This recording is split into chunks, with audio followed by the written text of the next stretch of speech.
Okay ready. So hello dear, आज के इस सेशन में हम सभी क्लास 6 कंप्यूटर सब्जेक्ट को डिस्कस करेंगे। ओके, क्लास 6 के कंप्यूटर सब्जेक्ट के अंतर्गत हम सभी आज देखने वाले हैं chapter 5 introduction to HTML5 and CSS। तो HTML क्या होता है और उसके क्या क्या फीचर्स होते हैं, उसके अलावा CSS क्या होता है, वो हमारे लिए क्यों इम्पोर्टेंट है, तो ये सारी चीज़ों को हम डिस्कस करेंगे। ठीक है, ये आपके क्लास 6 का टॉपिक है HTML, इंट्रोडक्शन टू HTML।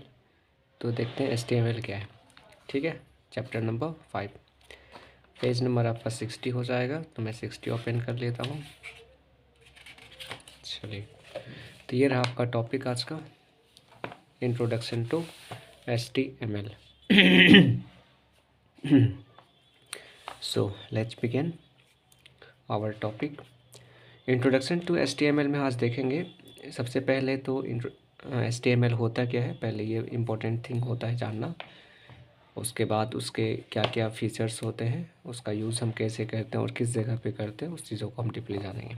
ठीक है, पूरा चैप्टर समझने के बाद हम लास्ट में इसके ऑब्जेक्टिव का भी सॉल्यूशन करेंगे, जो कि आपका ABC में दिया गया है ना। Tick the following, fill in the blanks और ट्रू फॉल्स। तो ये सारे टॉपिक कवर करने के बाद हम ऑब्जेक्टिव का भी सॉल्यूशन देखेंगे।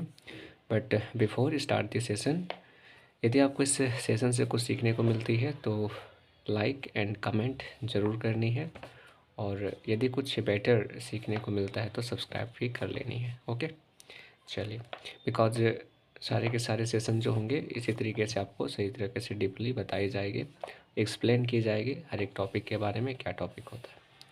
तो चलिए स्टार्ट करते हैं। सबसे पहले समझते हैं HTML। तो HTML होता क्या है? HTML का फुल फॉर्म हो जाता है हाइपर टेक्स्ट मार्कअप लैंग्वेज। ठीक है, हाइपर टेक्स्ट मार्कअप लैंग्वेज मतलब कि एक तरह का ये मार्कअप लैंग्वेज होता है जिसका प्रयोग हम किसी भी वेबसाइट को क्रिएट करने के लिए यूज़ करते हैं। जब भी आपको वेबसाइट क्रिएट करते हैं तो वहाँ पे आपको बेस क्रिएट करनी पड़ती है सबसे पहले। तो बेस बनाने के लिए हम क्या करते हैं, HTML लैंग्वेज का यूज़ करते हैं, जो कि एक तरह का मार्कअप लैंग्वेज है। इसमें काफ़ी सारे टैग और एट्रीब्यूट का यूज़ करके हम बेस को क्रिएट करते हैं। ठीक है, जैसे कि आपको कोई पैराग्राफ लिखनी है, हेडिंग लिखनी है, लिंक्स डालनी है, किसी तरह का क्विट्स डालना है, या तो फ़ोटो, म्यूज़िक, ऑडियो, वीडियो कुछ भी मेंशन करनी है अपने वेबसाइट के ऊपर, तो उसका बेस जो क्रिएट करनी होगी वो HTML के थ्रू ही क्रिएट कर की जाती है। जब भी आप किसी वेबसाइट का लिंक शेयर करते हैं, सपोज एग्जांपल यदि आप अमेज़ॉन, फेसबुक, फ्लिपकार्ट, याहू किसी का भी एक वेबसाइट यदि यूज़ करते हैं आप, तो देखेंगे जब भी आप लिंक को शेयर करते हैं तो उसके लास्ट में .html ज़रूर आता है।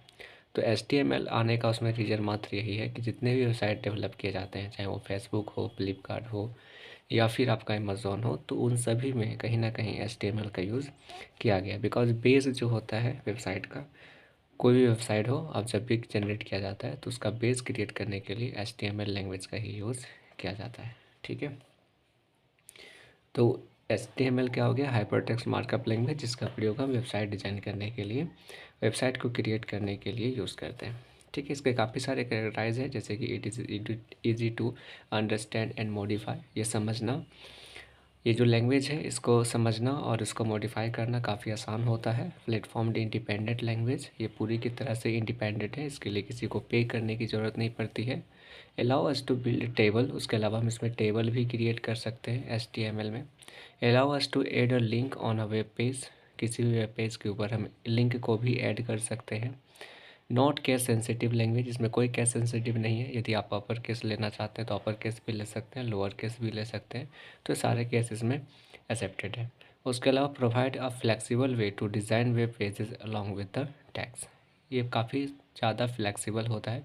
किसी भी तरह का आपको डिज़ाइन क्रिएट करनी हो वेब पेजेस का, तो सारे डिज़ाइन आप इसमें क्रिएट कर सकते हैं। बस आपको HTML के बारे में पूरी अच्छी तरीके से नॉलेज होनी चाहिए। ठीक है, हालांकि यदि मैं वेबसाइट क्रिएशन का देखूँ तो एक HTML ही लैंग्वेज नहीं होता है, बल्कि काफ़ी सारे लैंग्वेज होते हैं वेबसाइट क्रिएट करने के लिए। लेकिन उन सभी लैंग्वेज में से सबसे मोस्ट इम्पॉर्टेंट और जो बेसिक और सबसे ईजी टू अंडरस्टैंड है वो है आपका HTML। इस वजह से कोई भी लैंग्वेज स्टार्ट करने से पहले एज अ स्टूडेंट आपको HTML ज़रूर सीखनी चाहिए। ठीक है, चलिए, तो ये सारे हो गए आपके कैरेक्टराइज, क्या क्या बेनिफिट्स होते हैं यदि हम HTML का यूज़ करते हैं। अब देख लेते हैं कि यदि हमें HTML का यूज़ करनी है तो हमें किस किस चीज़ की रिक्वायरमेंट पड़ेगी। ठीक है, तो सबसे पहले रिक्वायरमेंट की बात कर लेते हैं। Tools required for creating HTML document की। तो इसमें जो सबसे पहला रिक्वायरमेंट पड़ती है आपका, वो पड़ता है HTML एडिटर।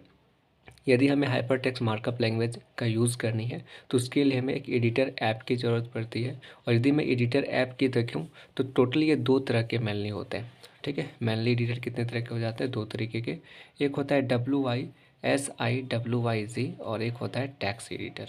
ठीक है, ये क्या होता है, तो WYS का मतलब हो जाता है what you see is what you gate.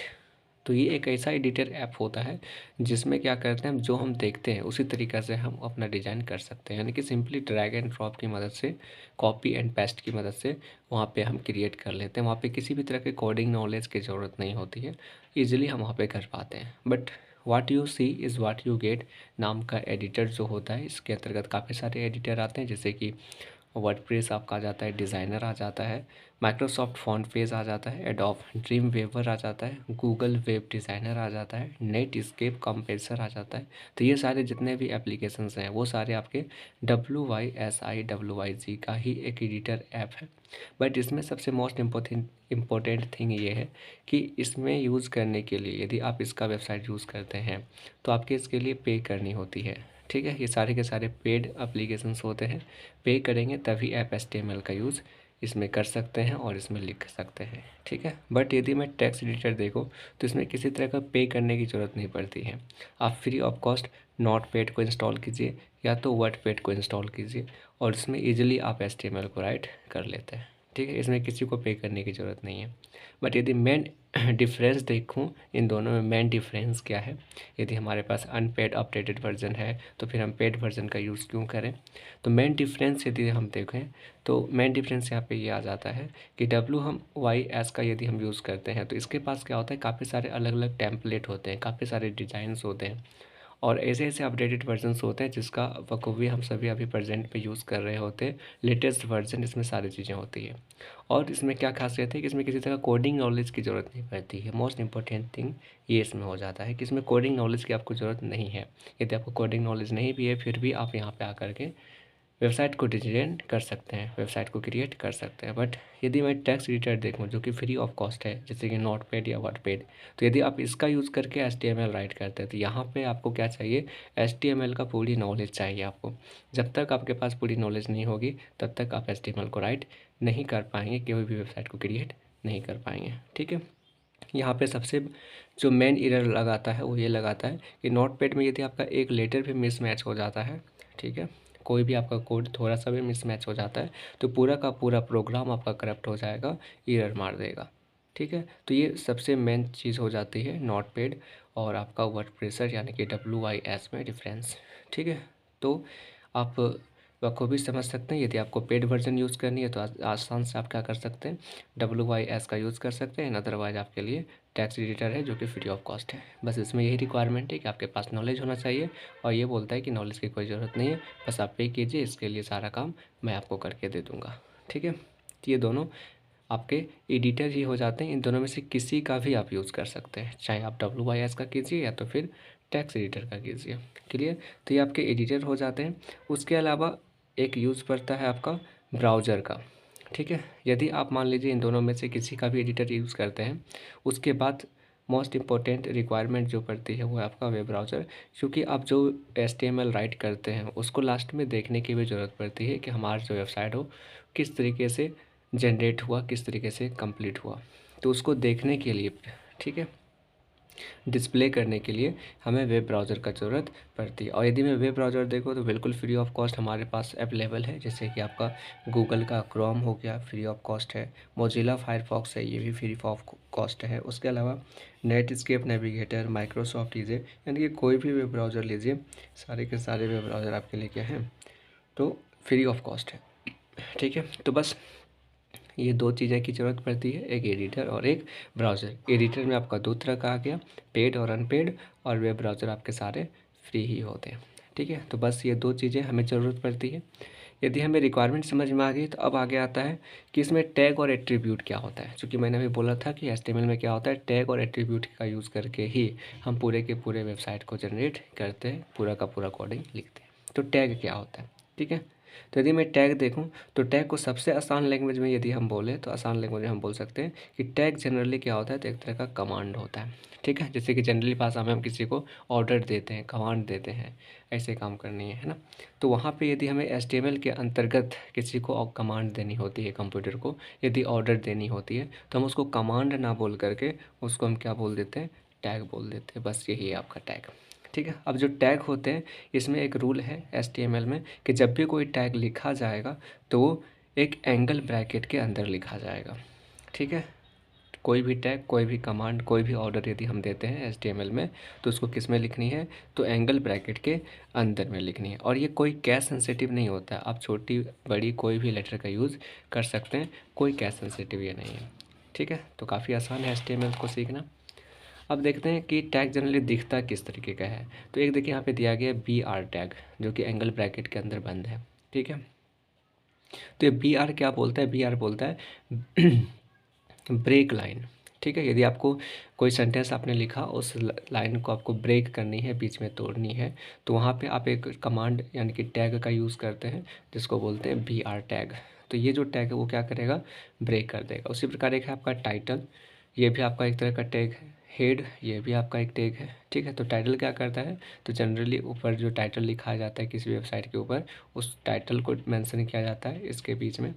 Heading को भी मेंशन करनी हो तो हेड डाल देंगे। तो ये सारे के सारे आपके क्या हो जाते हैं, टैग हो जाते हैं। लेकिन यहाँ पे एक चीज़ याद रखनी है कि टैग के अंदर भी कैटेगरी होती है, ठीक है।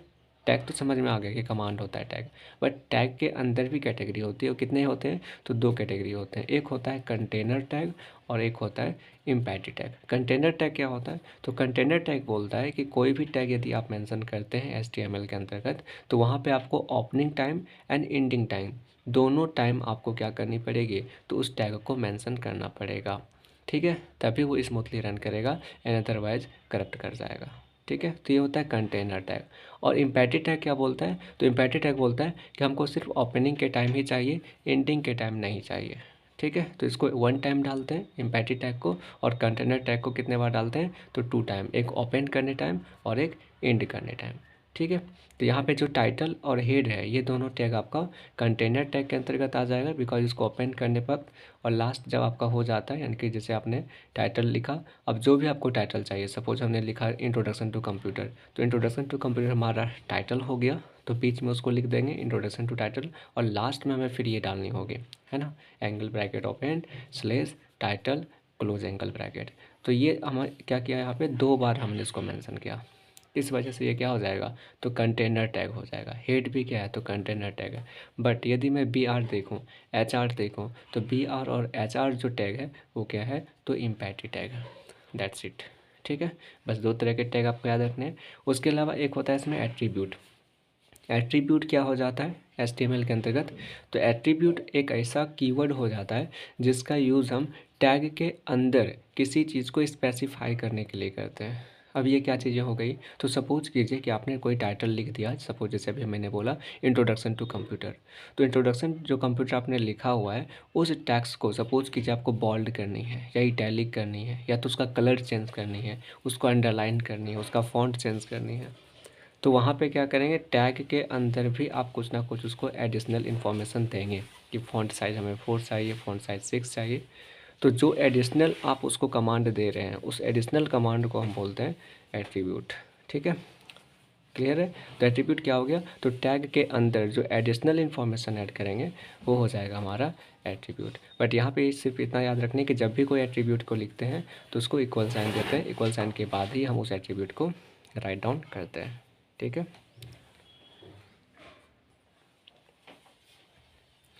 तो यहाँ तक हमारा हो गया टैग एंड एट्रीब्यूट, ठीक है। तो जैसे कि एट्रीब्यूट एग्जांपल देखें तो क्या हो जाता है, इक्वल टू रेड, यानी कि फ़ॉन्ट तो टाइप किया, उसके बाद फ़ॉन्ट का जो कलर है हमें रेड चाहिए, तो हमने यहाँ पे रेड मेंशन किया, तो रेड क्या हो गया, एट्रीब्यूट हो गया। अब फ़ॉन्ट स्मूथली देखें तो सिर्फ फ़ॉन्ट जो है वो क्या है, तो टैग है, और कलर रेड क्या है, तो एट्रीब्यूट है, ठीक है। अब देखिए ये दो ही चीज़ हमें याद रखनी पड़ती है HTML के अंतर्गत। अब आता है हमारा स्ट्रक्चर, कि जब भी हम कोई HTML लिखते हैं तो उसका स्ट्रक्चर किस तरीके का हमें दिखेगा। यहाँ तक जो मेन बातें थी वो था आपका बेसिक, कि HTML में क्या क्या चीज़ें रिक्वायरमेंट पड़ती है, उसके अंदर क्या क्या चीज़ें होती है वो हमने देख लिया। अब है मेन स्ट्रक्चर, यानी कि HTML का स्ट्रक्चर कैसा होगा। ठीक है, तो स्ट्रक्चर यदि मैं देखूं तो यहाँ पे देखिए कुछ इस तरीके से आपका स्ट्रक्चर होने वाला है, जिसमें से क्या होता है कि सबसे पहले हम HTML को टाइप करते हैं, बिकॉज HTML का लैंग्वेज का यूज़ करने के लिए आपको वहाँ पे मेंशन करनी होती है, कंप्यूटर को इंस्ट्रक्शन देनी होती है कि हम किसका यूज़ कर रहे हैं, तो HTML लैंग्वेज का यूज़ कर रहे हैं। इस वजह से HTML को शुरू में भी, यानी कि ओपनिंग टाइम और एंडिंग टाइम, दोनों टाइम हमें मेंशन करनी होगी। ठीक है, तो कुछ इस तरीके से एंगल ब्रैकेट का यूज़ करेंगे और HTML को ओपनिंग और एंडिंग, ठीक है, तो दोनों टाइम हम दे देंगे। इसमें डिफरेंस सिर्फ यही होता है कि ओपनिंग टाइम में कोई स्लेस देना नहीं पड़ता और एंडिंग में हम स्लेस देते हैं। तो ये ओपनिंग हो गया और ये क्लोजिंग हो गया। उसके बाद हेड होता है। ठीक है, हेड क्या हो गया, तो जब हम किसी डॉक्यूमेंट को बनाते हैं, मान लीजिए कोई पेज बना रहे हैं, तो पेज के अंदर भी हम हेडिंग देते हैं। ठीक है, तो जो भी हेडिंग देनी है वो इन दो हेड के बीच में लिखेंगे। जैसे यहाँ पे देखिए टाइटल लिखा गया, title of the web page. तो वेब पेज का जो भी आपको टाइटल चाहिए, जो आपको सर्च बार में दिखेगा, उस टाइटल को आप यदि मेंशन करना चाहते हैं तो इस दो टाइटल के बीच में आप क्या करेंगे, उसको मेंशन कर देंगे। तो इन दोनों में डिफरेंस क्या है, हेड और टाइटल में डिफरेंस क्या है, क्योंकि देखने और पढ़ने के बाद तो एक ही जैसा लगता है, हेडिंग हेडिंग होता है, टाइटल पे हेडिंग को ही बोलते हैं, बट दोनों में यहाँ पे डिफरेंस हो जाता है। ठीक है, तो देखिए दोनों में डिफरेंस क्या है, कि जब भी आप कोई वेबसाइट को डिज़ाइन कर रहे हैं तो वहाँ पे क्या होता है कि आपके सामने एक वेबसाइट होती है, कुछ इस तरीके से विंडो ओपन होती है और यहाँ पर एक सर्च बार होता है। ठीक है, और उसके नीचे काफ़ी सारे वेबसाइट होते हैं। तो यदि आपको सर्च बार के अंदर कुछ टाइटल दिखाने हैं तो आप किस में मेंशन करेंगे, तो टाइटल के मेंशन में करेंगे। ठीक है, टाइटल का टैग लगाएंगे और टाइटल टैग के बीच में आप क्या करेंगे, उस चीज़ को मेंशन कर देंगे, उस वर्ड को, उस कीवर्ड को मेंशन करेंगे जो आप सर्च बार के अंदर, यानी कि एड्रेस लाइन जिसको बोलते हैं यूआरएल के अंदर जो आप हेडिंग देना चाहते हैं उसको आप टाइटल के अंदर मेंशन करते हैं। अब सपोज़ कीजिए आपने कोई पेज डेवलप किया और पेज का कोई हेडिंग देना चाहते हैं। ठीक है, जैसे कि इंट्रोडक्शन टू कंप्यूटर या about computer, usages of computer. तो यदि आप वहाँ पे पेज के अंदर कोई हेडिंग देना चाहते हैं तो आप क्या करेंगे, उस हेड के बीच में कहीं भी उसको राइट कर देंगे।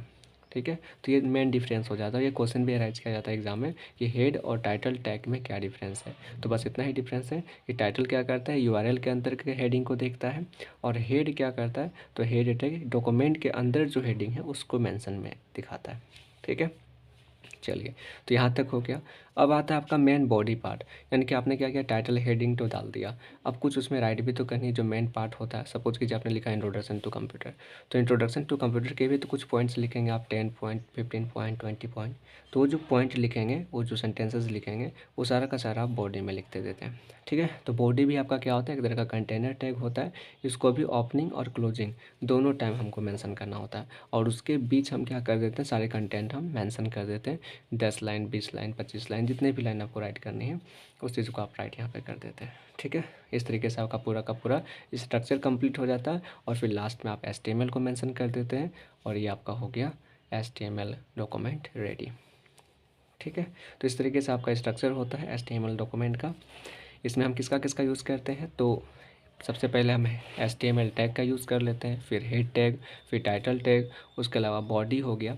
अब बॉडी में क्या होता है कि बॉडी में जब आप मेंशन कर रहे होते हैं तो आपको पता होगा कि 10-20 लाइन जब हम लिखते हैं तो किसी को क्या करना था, बैकग्राउंड कलर चेंज करना होता है, किसी का टेक्स्ट को चेंज करना होता है, इनके फॉन्ट फेस को चेंज करना होता है, तो किसी का बैकग्राउंड। तो इस तरीके से यदि हमें कुछ मैंसन करनी है तो वहाँ पर फिर हम बॉडी के अंदर एट्रीब्यूट का यूज़ कर लेते हैं। ठीक है, तो इस तरीके से आप क्या कर सकते हैं, टैग और एट्रीब्यूट का यूज़ करके डॉक्यूमेंट क्रिएट कर सकते हैं इन HTML लैंग्वेज।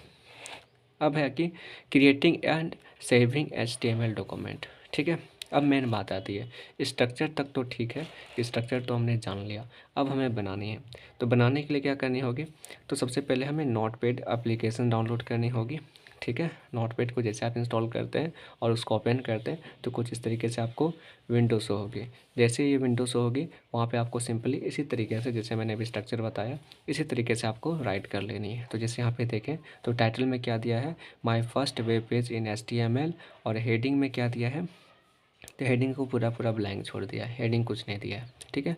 और बॉडी में फिर लिख दिया है बीजी कलर लाइट येलो, और कंटेंट डाल दिया develop the good communication habit, बस इतना ही लिखा हुआ है, ठीक है। तो जो शो होने वाला है वहाँ पे बस एक लाइन ही शो होगी हमें वेबसाइट पे, क्या शो होगी, तो develop the good communication habit. चूँकि जितने भी हम टैग या एट्रीब्यूट का यूज़ करते हैं वो अंत में आउटपुट में वेबसाइट में हमें शो नहीं होता है, हमें शो क्या होता है, तो जो हमने कंटेंट डाला हुआ है, चाहे HTML के अंदर जो कंटेंट डाला है वो हमें शो होगा, या तो बॉडी के अंदर जो कंटेंट हमने दिया है उस चीज़ को शो करेगा, ठीक है। तो देख लेते हैं इसका आउटपुट कैसा होता है।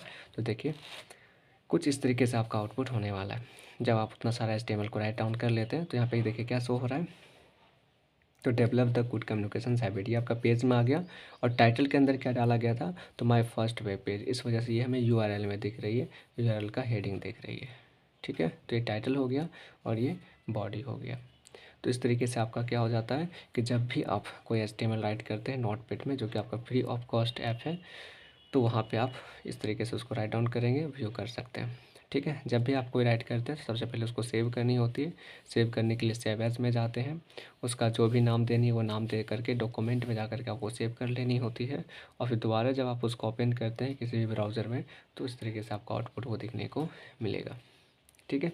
तो यहाँ तक हमारा HTML कंप्लीट हो जाता है, क्लास 6 का HTML। अब यदि मैं देखूँ तो एक नेक्स्ट टॉपिक है आपका CSS। CSS क्या हो गया, तो कैस्केडिंग स्टाइल शीट हो जाता है।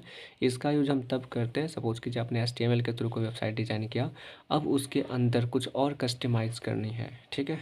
कस्टमाइज मीन्स जैसे कि आपको उसमें कुछ बैकग्राउंड चेंजेस करनी है, कुछ डिज़ाइन लानी है, कुछ टेम्पलेट्स लानी है, जो एक्स्ट्रा हमारा जो जितनी भी चीज़ें होती है उसको और अट्रैक्टिव बनाने के लिए, तो वहाँ पे हम किसका यूज़ करेंगे, CSS का यूज़ कर लेंगे। तो CSS क्या हो गया, HTML का एडवांस वर्जन हो गया इन फील्ड। तो किस फील्ड में इसका एडवांस में यूज़ करते हैं, तो उसको डिज़ाइन में, ठीक है। राइट डाउन करनी है तो बेस हमारा HTML ही बनाएगा, बट HTML में यदि हमें कुछ अलग एक्स्ट्रा डिज़ाइन ऐड करनी है तब हम जाते हैं CSS के पास और CSS का यूज़ करते हैं, ठीक है। तो CSS भी क्या है, तो एक तरह का लैंग्वेज ही है जिसका यूज़ करके हम अपने वेबसाइट को एक अट्रैक्टिव वेबसाइट बना सकते हैं। तो इस तरीके से आपका हो गया CSS और HTML। तो हमारा टॉपिक कंप्लीट हो जाता है। अब थोड़ा सा ऑब्जेक्टिव देख लेते हैं। ऑब्जेक्टिव में क्या बोलता है, tick the correct answer. First question है what does HTML stand for. HTML का फुल फॉर्म क्या हो गया, तो हाइपरटेक्स्ट मार्कअप लैंग्वेज। तो राइट आंसर हो गया option number B, hypertext markup language. Second question है to view an HTML document we need. यदि हमें HTML डॉक्यूमेंट को देखनी होती है तो हम किसका यूज़ करेंगे, तो HTML को यदि हमें राइट डाउन करनी है तो राइट करने के लिए हम एडिटर का यूज़ करते हैं, बट यदि हमें उसका देखना है, व्यू करनी है, तो हम किसका यूज़ करेंगे, ब्राउज़र का यूज़ करेंगे। तो 2 का राइट आंसर क्या हो जाएगा, वेब ब्राउज़र, ठीक है। नेक्स्ट क्वेश्चन है every HTML document must begin and end with tag. तो कोई भी HTML का डॉक्यूमेंट हो, जब भी हम कोई टैग लिखते हैं तो स्टार्टिंग और एंडिंग किसके थ्रू करते हैं, तो अभी जस्ट मैंने बताया था कि जब भी कोई HTML डॉक्यूमेंट राइट डाउन करते हैं तो हम HTML से ही स्टार्ट करते हैं और एंडिंग भी HTML से ही करते हैं, ठीक है। तो बी नंबर इसका बिल्कुल राइट हो जाएगा 3 क्वेश्चन का। नेक्स्ट क्वेश्चन है in which sections of an HTML document do we enter the document title. यदि हमें डॉक्यूमेंट का टाइटल डालनी है, ठीक है। तो डॉक्यूमेंट का टाइटल डालने के लिए हम किसका यूज़ करते हैं, तो डॉक्यूमेंट के अंदर टाइटल डालनी है तो हम यूज़ करते हैं हेड का, ठीक है। और यदि हमें उस पेज का मतलब पेज का URL के ऊपर जो हेडिंग दिखता है उसका यदि टाइटल डालनी है तब हम यूज़ करेंगे टाइटल का। बट यदि डॉक्यूमेंट के अंदर हेडिंग की बात हो तो वहाँ पे हम हेड का यूज़ करते हैं। तो राइट आंसर हो गया option number A, head. Fifth question है which of the following tag has an opening and closing tags. तो ओपनिंग और क्लोजिंग टैग्स को हम क्या बोलते हैं, इम्पेटी टैग बोलते हैं, कंटेनर बोलते हैं। तभी जस्ट मैंने बताया था कंटेनर टैग में क्या होता है, तो उसको ओपनिंग और एंडिंग दोनों टाइम हम देते हैं। तो राइट आंसर 5 नंबर का कंटेनर टैग हो गया, ठीक है। तो ए पार्ट हमारा कंप्लीट हुआ।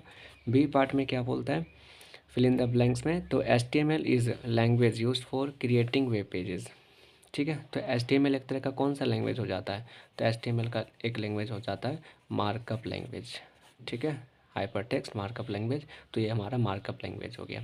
सेकंड क्वेश्चन है editor are use to create simple web pages. कौन सा एडिटर का यूज़ करके हम सिंपल वेब पेजेस क्रिएट कर सकते हैं, तो हम बोल सकते हैं नोटपैड का जो एडिटर होता है उसका यूज़ करके हम सिंपल वेबसाइट क्रिएट कर सकते हैं। थर्ड क्वेश्चन है describe how web page is display. कौन डिस्क्राइब करता है कि वेब पेज किस तरीके का दिखेगा? तो ये हमारा HTML डिस्क्राइब करता है कि हमारा वेब पेज किस तरीके का व्यू आउट होगा। नेक्स्ट क्वेश्चन है 4 number, tag contain only the start tag. इसमें से कौन सा ऐसा टैग है जो सिर्फ और सिर्फ स्टार्ट में हम यूज़ करते हैं? तो अभी जस्ट मैंने बताया इम्पैटी टैग। इम्पैटी टैग में क्या होता है, सिर्फ हमें ओपनिंग टाइम ही देनी होती है, क्लोजिंग टाइम नहीं देनी होती है। वहीं यदि कंटेनर हम देखें तो उसको दोनों टाइम देनी होती है। तो राइट आंसर क्या हो गया? इम्पैटी। नेक्स्ट क्वेश्चन है define a colour to find background of our web pages. यदि वेब पेजेस का बैकग्राउंड हमें देनी है तो किसका यूज़ करेंगे? तो बीजी कलर का यूज़ कर लेते हैं। ठीक है, BG colour is the right answer. तो 5th नंबर का हो गया हमारा आंसर कंप्लीट। अब लास्ट टॉपिक हमारा बचता है, last part, C number, right T for true and F for false. तो ट्रू फॉल्स में क्या हो जाएगा? फर्स्ट क्वेश्चन है HTML stand for hypertext markup language. तो ये बिल्कुल ट्रू है, HTML का full form hypertext markup language ही होता है। नेक्स्ट क्वेश्चन है the text editor is use to create और edit an HTML document. Text editor का यूज़ करके हम किसी भी HTML डॉक्यूमेंट को क्रिएट भी करते हैं और एडिट भी करते हैं। तो ये बिल्कुल ट्रू है, एडिटर का यूज़ करना पड़ता है HTML को राइट करने के लिए, ट्रू स्टेटमेंट है। नेक्स्ट क्वेश्चन है 3rd number, an attribute is a special keyword use inside the tag to specify additional information about a tag. तो ये भी बिल्कुल ट्रू है, एट्रीब्यूट का हम यूज़ करते हैं किस लिए? तो टैग के अंदर किसी भी चीज़ को स्पेसिफाई करने के लिए, एडिशनल इन्फॉर्मेशन को ऐड करने के लिए हम एट्रीब्यूट का यूज़ करते हैं। तो ट्रू हो जाएगा। नेक्स्ट क्वेश्चन है empty tag contain only opening tag. ये भी बिल्कुल ट्रू है, इम्पैटी टैग का यूज़ हम सिर्फ और सिर्फ ओपनिंग के लिए ही करते हैं, क्लोजिंग टाइम इसको नहीं देना पड़ता है। तो ये भी ट्रू हो जाएगा। 5th क्वेश्चन है we apply external style sheet rule in separate CSS file. यानी कि CSS फाइल का यूज़ हम तब करते हैं जब हमें कोई एक्सटर्नल स्टाइल देनी होती है सीट में। तो ये बिल्कुल ट्रू है। ठीक है, एक्सटर्नल यदि कोई स्टाइल देनी हो, डिजाइन करनी हो या अट्रैक्टिव बनाने के लिए कोई भी पार्ट उसमें इंसर्ट करनी हो एक्सटर्नल, तो हम CSS फाइल का यूज़ करेंगे। तो ये भी हमारा हो जाएगा ट्रू। ठीक है, तो इस तरीके से हमारा पूरा का पूरा चैप्टर के साथ साथ ऑब्जेक्टिव का भी सॉल्यूशन कंप्लीट हो गया। ओके, चलिए तो मिलते हैं फिर नेक्स्ट सेशन में। Have a nice day. जय हिंद।